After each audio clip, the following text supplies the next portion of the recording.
Davis, you are the CRESponsible Energy Leader of the Month for us, so congratulations. Thank you. It's nice to get acknowledgments when you do something positive, because this is kind of a negative town some days anymore. You think? Well, I'm here to talk to you about what's going on in Oklahoma. It's an energy state.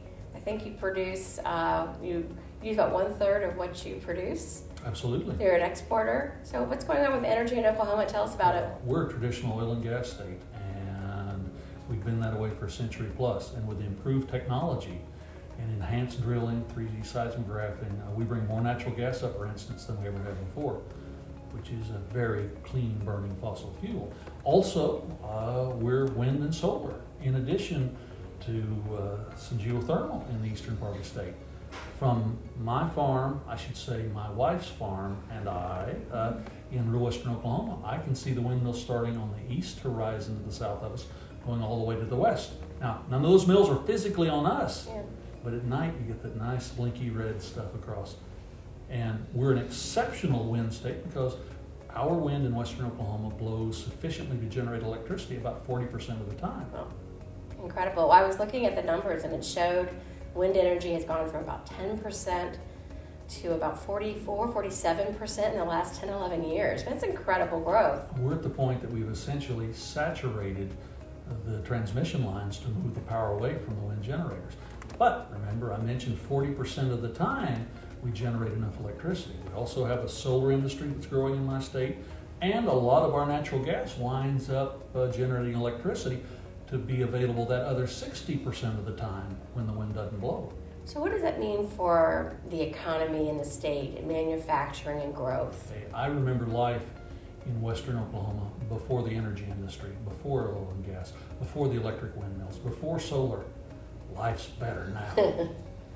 Having abundant, affordable, reliable energy, thumbs up there, I guess. Absolutely, and all the jobs that it brings.